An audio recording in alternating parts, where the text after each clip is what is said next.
The Dinosaur That Pooped a Planet by Tom Fletcher.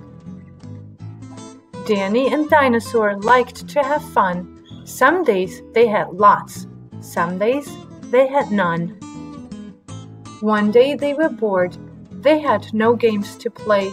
Danny said, "Dinosaur, what shall we do today? We could mow the lawn, we could clean up the place, we could do our chores, or we could go to space." "But you mustn't forget to have lunch," Mommy said.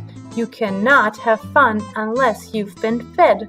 So they packed a packed lunch for the Science Museum, where rockets were kept if you wanted to see them. There were hundreds of rockets and spaceship surprises, tall ones and small ones of all shapes and sizes, and one that was ready to launch with a door big enough for a boy and his pet dinosaur. They ignored all the warnings. They couldn't care less. They pressed all the things they shouldn't have pressed. T-5, 4, 3, 2, 1, ignition! They started their intergalactic space mission. They flew higher than houses and buildings and cranes, much higher than birds, even higher than planes.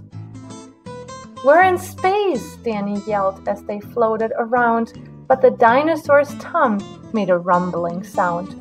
Danny looked at his watch. "Is it time for a snack?" Then he looked all around for the dino's lunch pack. Danny started to panic, then started to worry. Their lunch was back home, 'cause they'd left in a hurry.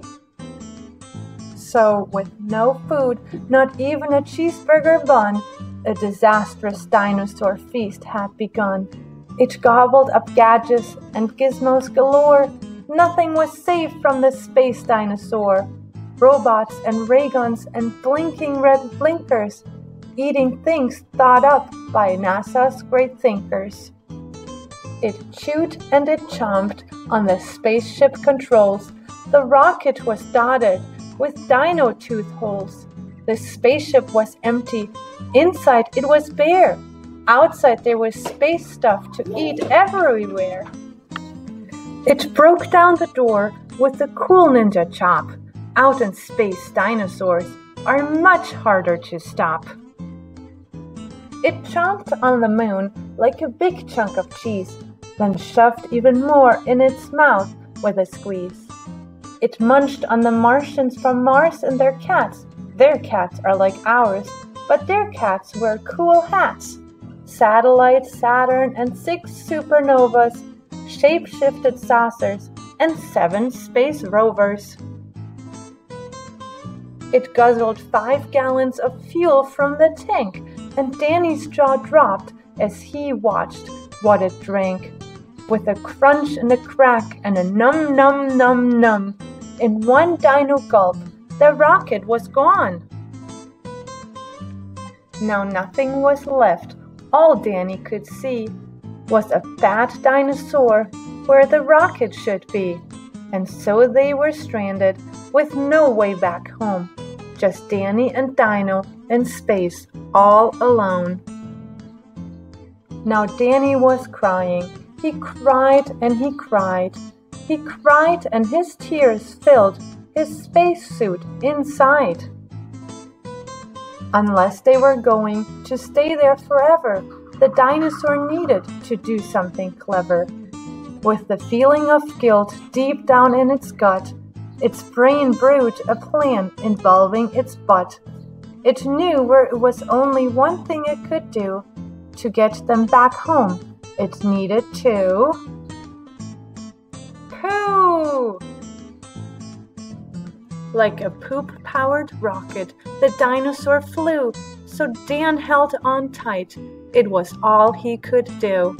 It pooped out the robots and ray guns and blinkers, the things NASA's thinkers thought up, now were stinkers. It pooped out the moon, it pooped out the stars, it pooped the space rovers and Martians from Mars. When Danny looked back, he could see a poop trail from far out in space to the dinosaur's tail.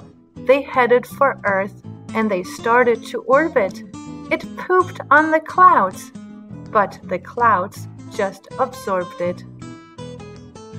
They flew past the buildings and streets of their town, leaving the houses all smelly and brown, and finally landed back down on the ground. "Hooray!" Danny cried. "We are home, safe and sound." Then Dino looked up to the moon way up high, where a new poopy planet had formed in the sky. And so Danny agreed with what Mom said, that fun is not fun unless you've been fed. And just when you thought all the pooping was done, a Mars cat plopped out of the dinosaur's bum.